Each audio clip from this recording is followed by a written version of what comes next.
I own 8, 9, 10 different Android phones. And your boy picked this thing up. The iPhone 15 Pro Max. Let's talk about it. Alright. First off. Number one. USB-C. End of story. That's the reason why we picked it up, okay? From someone who loves Samsung phones, someone who loves Android phones in general because of the customization options, because due to the battery life, how amazing, functionality-wise. Obviously, on this channel, we go more into foldable, flippable phones. We have the Google Pixel Fold, we have the Galaxy Z Fold 5, we have the Galaxy Z Flip 5, etc. Right? We love foldable, flippable phones for that said reason because of functionality and productivity. Once I saw this had USB-C, I said, we'll give it another try. If you don't know, I do own an iPhone. I do, actually. I own an iPhone 13. Not an iPhone 13 Pro, not a Pro Max, not any of that crap. iPhone 13. So I wanted to, wait to get an iPhone until they gave us a reason to pick it up. And obviously, yes, that right here is a reason. Now, there's been a lot of scrutiny behind this iPhone right here. Whether it gets too hot, it crashes if you're trying to utilize it in gaming at high performance levels. There has been so many problems. I mean, it's literally like, I think the most craziest iPhone launch possible because of that. But if I go ahead and show you this real fast, right? This is another thing that people have been saying. If I plug it in, right? Right there, okay, USB-C. Nice. It wiggles a little bit, a tiny bit. I'm gonna try to see if I can. Okay, let me get the... It wiggles a little bit. That's another thing that people have complained about. Honestly, what I figured out after utilizing this phone for so long now, after 24 hours, I think there are certain units that aren't good. And those units are actually ones that aren't made in China. I know it's surprising, right? But most iPhones are made in China. Not this year. Some are made in India. Some are made in other countries. You can actually find out if you look inside of your USB-C port right here. USB-C. No lightning. Love it. It actually would say China or whatever country it's made in, and then a serial number. That's how you can find out if you have a Chinese version or whatever other version. And what I found out is those other versions are having having problems and are not breaking, but overheating, can't run certain applications correctly. Again, we already know, we watched on this channel, Jerry Rig Everything showed the durability of this phone. There's a reason why I have a case on this phone, by the way. I am not a guy who usually put cases on his phones at all. I do have a case on this phone right now, but usually I never have cases on my phones. And I live and die by that mentality because of the fact that, most phones nowadays are so durable that I don't drop my phones, but I don't really have to worry about them bending and breaking. Yeah. It's funny because when I got all three of the new iPads, right? I have the iPad 12.9, 11, and the iPad 6.6, which is the iPad mini. I have all those iPads, and I had to put cases on them every single 3 seconds because of the fact they bend so easy and break so easily. And now, this bad boy does too. So I'm not going to use this without a case for that said reason. Let's talk about my review, though. Because now, covering all this stuff, let's talk about my actual review. First off, battery life. Listen, okay? I own a lot of cell phones. A lot of these cell phones have very good batteries. For the 815 milliamps in a Google Pixel Fold, obviously it's a 3-screen phone, but still, a 2-screen phone technically. Surface Duo 1 and 2, they have kind of mid batteries. And then, of course, we have the Galaxy Z Fold 5 that has a 4300 milliamp battery. Battery life is all over the place usually, right? I have not charged this phone right here since yesterday morning, and I utilized my phones throughout the whole entire day. I don't know if you guys can see this. I don't think it's going to focus. It can, there you go. I am at 57% battery life, and that's with me utilizing this phone all day and watching videos, going on Twitter, posting videos, posting stuff, editing videos. I've dropped 43% in a day and a half. I am shocked how amazing this battery actually is. Like, I am amazed how good this battery life actually is on this cell phone.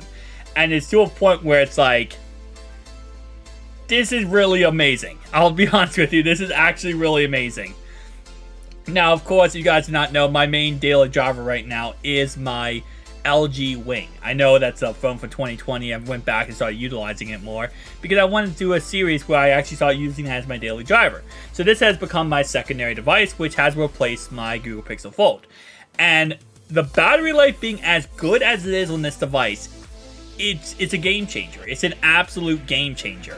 Because now, while my LG Wing has a decent battery, it's not the greatest, but it's decent, that will die quickly though. It would die quickly compared to this one. So I always have this bad boy ready to go as my secondary device, and it's never dead. It's always alive. Its battery, I charge it one time, and this thing is going to last me like a day.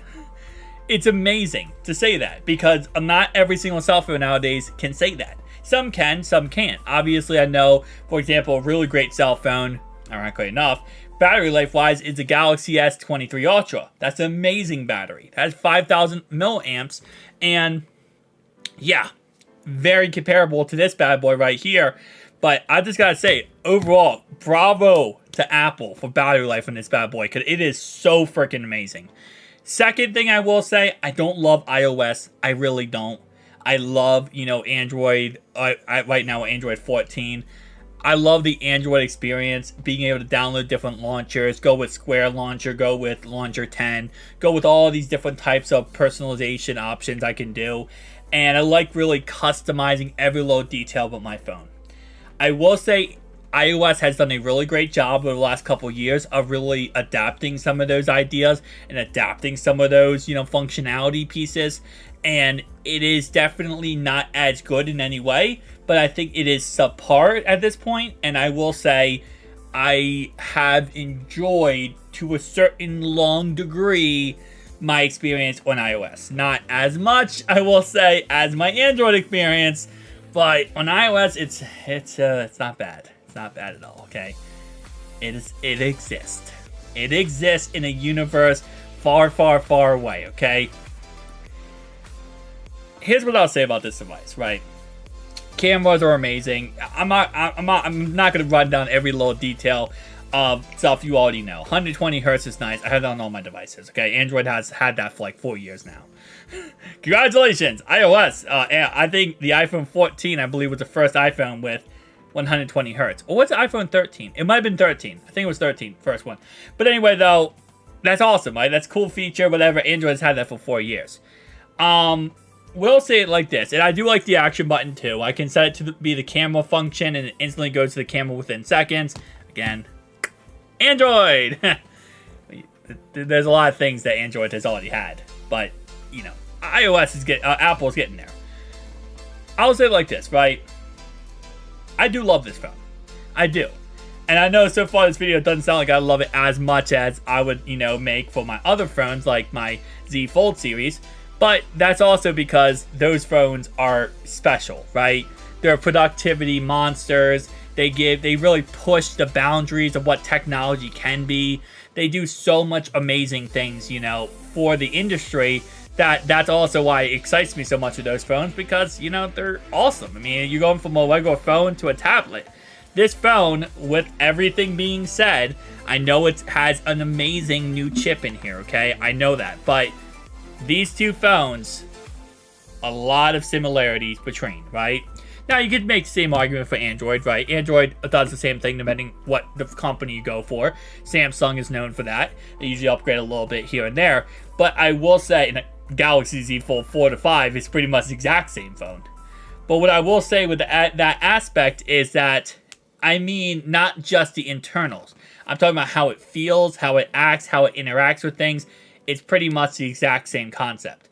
Android with the foldable, flippable phones, obviously you go stock Android candy bar cell phones, then yeah, you can make that argument. But I'm talking about foldable cell phones, it opens up a whole entire new door and stuff. And I know Apple is not going the flippable cell phone route, but they might eventually go with flippable iPads. that's going to be interesting. But again, like I said, kind of giving back to this point I'm trying to make here is it's a great phone. It's one of the best phones, I think, on the planet right now.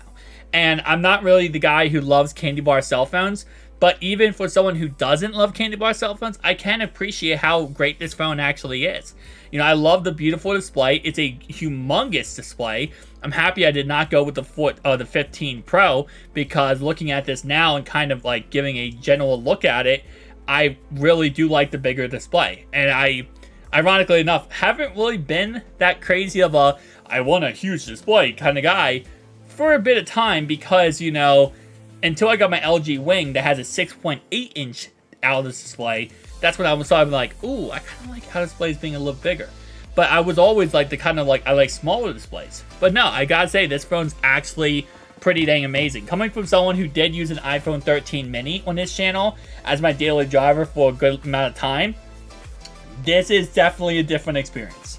But guys, tell me down below your thoughts and opinions. I'd love to hear it. And if you own iPhone 15 Pro or 15 Pro Max, or even a 15, what's your personal opinion? And do you think you want to pick this up or not? I'll see you guys in the next one.